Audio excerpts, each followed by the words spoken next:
Hindi nakaligtas sa paningin niya ang pagguhit ng sakit sa mga mata ni Leandro dahil sa ginawa niyang pag-iwas. Kung alam lang nito kung gaano ang pagpigil ang ginawa niya upang huwag ipakita dito ang nararamdaman niya. May sakit ka daw, sabi ni Mama. Sa halip ay wika niya. Tinungo niya ang sofa sa korteng eggshell at umupo doon. Tarangkaso lang pero okay na ako. I'm fine now that you are here. Sagot nito. Lumapit ito sa refrigerator at naglabas ng maiinom. Nag-aalala ka sa akin? Nanunuksong tanong nito habang inabot sa kanya ang inumin. Bakit ganyan ang ngiti mo? Bakit? Anong masama sa ngiti ko? Ilang araw din ako nagmukmok at hindi ngumiti kaya bumabawi ako ngayon. Tila nananadyang sa inuupuan niya ito nakisiksik ng upo kaya magkadikit ang mga katawan nila doon. Leandro! What? Iniinis mo na naman ako eh. Naiilang na wika niya. Ramdam niya ang init ng katawan nito. Sa pagkakagulat niya, ay bigla na lamang nitong ipinalupot sa bewang niya ang mga braso nito at hinimlay sa balikat niya ang ulo nito. Kinalabutan siya ng tumama ang mainit na hininga nito sa balat niya. Kapag hindi mo ako pinakawalan, papakawalan lamang kita kapag pumayag kang magpaligaw sa akin.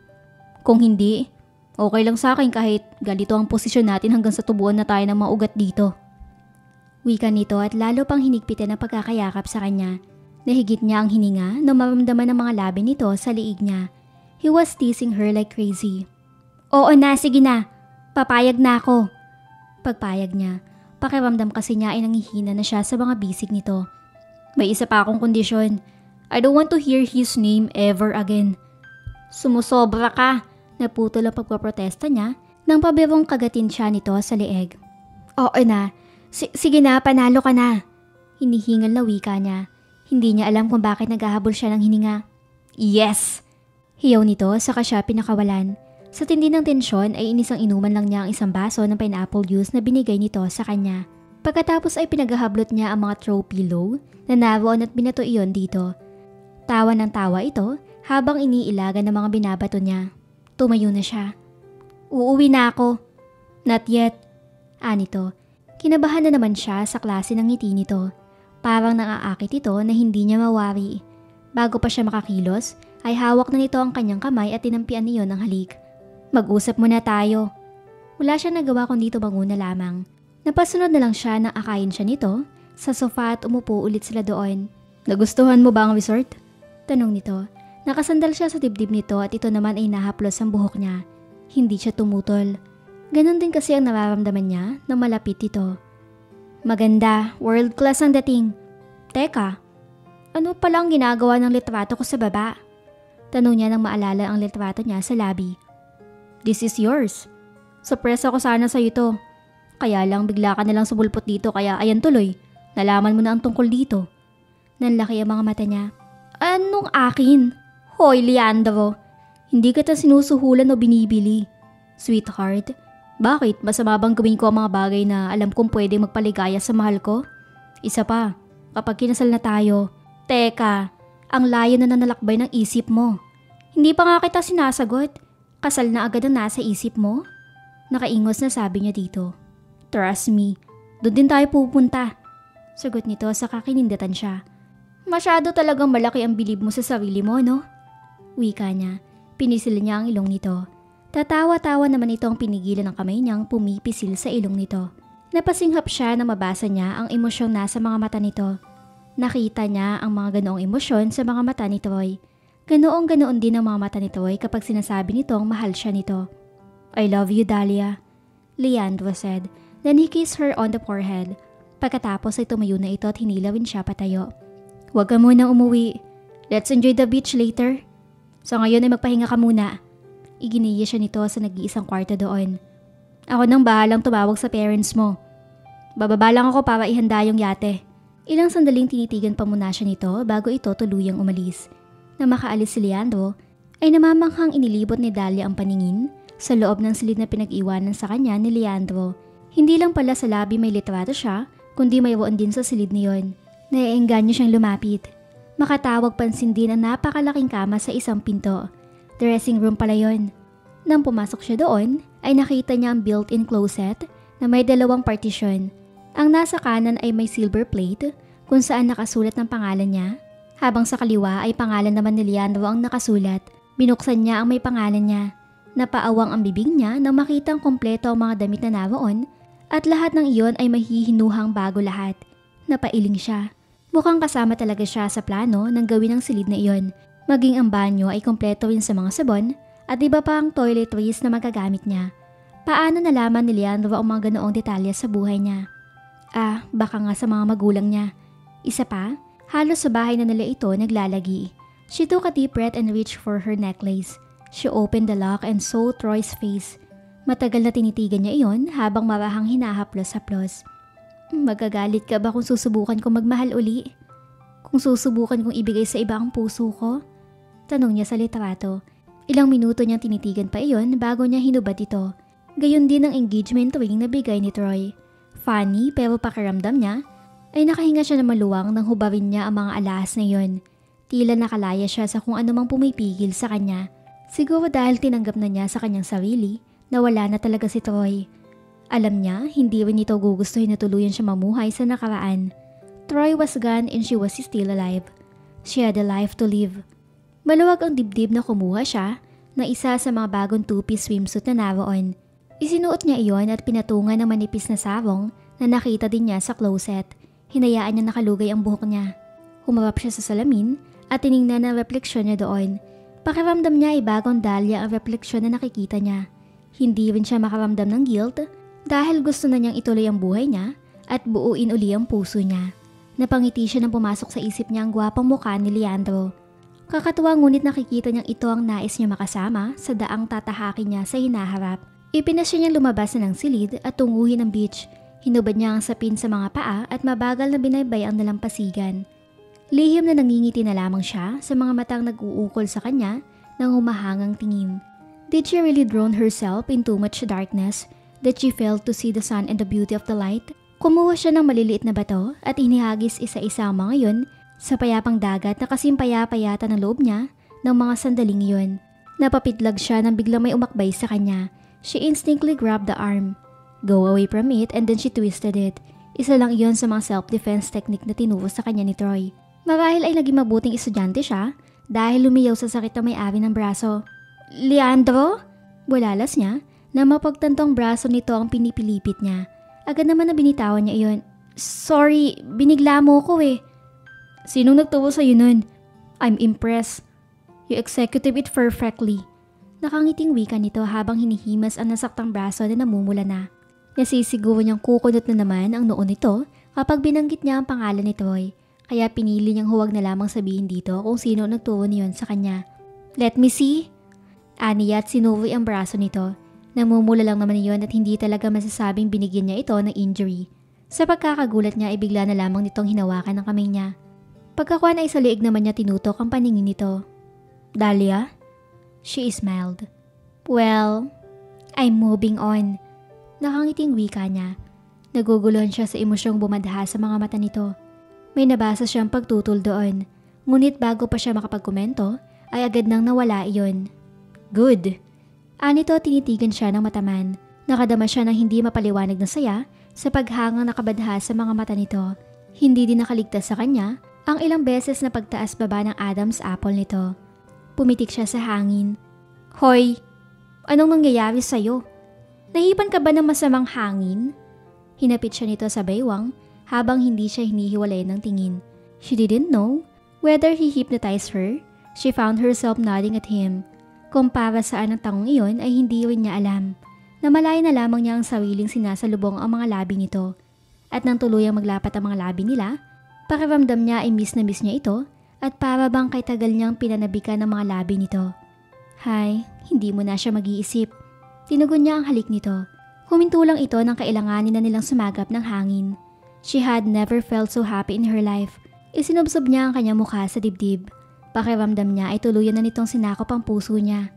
Ang buong akala niya ay hindi na siya magmamahal uli, ngunit mali siya. Dahil sigurado na siya sa kanyang sarili na mahal niya ito. Kung mas matindi pa iyon sa pagmamahal na naramdaman niya kay Troy, ay hindi na niya alam. Basta ang sigurado lang, mahal niya ito at hindi na niya ito ikukumpara kay Troy kahit kailan. Let's get out of here. Wika nito at muli ay wala siya nagawa kundi sumang-ayon na lamang. She was completely under his spell. She knew what would happen next but she was ready. Hindi alam ni Dahlia kung paano sila nakabalik sa silid dahil tila sa isang iglap ay nakatayo na sila doon at inuhubad na niya ang pangitaas ni Leandro. Bahagya siya napalunok nang tumambad sa kanyang mga mata ang katawan ni Leandro. She was stunned. Who wouldn't be? Leandro had one hell of a body. His body was so lean. It had no room for excessive fats. Nanginginig ang mga kamay na inilapat niya sa tiyan nito. Hindi naman siya nadismaya sapagkat nakadama siya ng hindi mapaliwanag na kasiyahan sa paghaplos doon. Tila may kung anong kapangyarihan din iyon na nagbigay sa kanya ng kakaibang uri ng sensasyon. Tiningnan niya si Leandro. May ngiti ito sa labi habang tila inaanyayahan siyang ipagpatuloy ang ginagawa niya. Hindi na niya napigilan sa sarili at marahan niyang hinalikan ng dibdib nito. Napasinghap si Leandro na makaramdam iyon. Then he claimed her lips and invade her mouth. Binuhat siya nito at inupo sa mesa. Bahagya itong lumayo sa kanya at inalis ang maliit na telang tumatabing sa kanyang katawan. Gorgeous, he said in a voice that made her arc her body. Hindi niya din alam kung bakit di siya nakakadama ng kahit katiting na hiya dito, gayoong nakalantad dito ang katawan niya. She felt so at home with him. Kasabay ng mga maliliit na salita ay napasabunot siya sa malagong buhok nito. Para siyang papanawan ng ulirat sa sensasyong hatid sa kanya ng ginagawa nito. Leandro, sambit niya sa pangalan nito. Para siyang may hinahanap na kung ano pero hindi niya alam kung ano iyon. Kaya wala siyang magawa kundi ang iliyad ng katawan. Maybe he knew what she needed because he carried her like a baby and walked towards the enormous bed. I love you, he lovingly said before leading her to the magical world where everything was perfect. And there, they danced to the rhythm and melody that only the two of them could hear. Nakangiting pinagmasdan ni Dahlia ang gwapong mukha ni Leandro habang natutulog ito na mahimbing sa tabi niya. He made love to her twice. 3 words, 8 letters. Bulong niya dito bago masuyong hinaplos ang gilid ng mga labi nito. I love you too. Akala ko tulog ka. Bulalas niya nang sumagot ito at nagmulat ng mga mata. Hinila siya nito palapit dito. I couldn't sleep. I was thinking. Kinabahan siya. Ano ang iniisip nito? Nagdadalawang isip na ba ito sa kanya? Dahil napagtanto nitong hindi pala ito nakauna sa kanya. Iniisip ko kung paano ako magpropose sa'yo. You know, the right lines and the right words to say. Napaawang ang bibig na napatitig siya dito. Napakalayo pala ng tinatakbo ng isip niya. But I just realized, why should you think of the right words to say? When in fact, I have had those in my heart for a long, long time. Ikinulong nito ang mukha niya sa mga kamay nito at tiningnan niya na matuwid ng mga mata. 3 words, 8 letters. Those are the only right words I know. Will you marry me? 4 words, 11 letters. Yes, I will. Naluluhang sagot niya. Tinuyo nito ang mga luha sa pamamagitan ng mga labi nito bago inangkin uli ang mga labi niya. Napapitlag siya na makaramdam ang matigas na parting iyon ng katawan nito. Ganon na lamang ang halakhak nito. Nang huminto ito ay bumaba ito ng kama at binuhat siya papunta sa banyo. Round 3? Bulong nito sa tenga niya. Sa kapilyong kinagat iyon. May ingat na ibinaba siya nito sa bathtub bago tumalikod at kumuha ng sabon.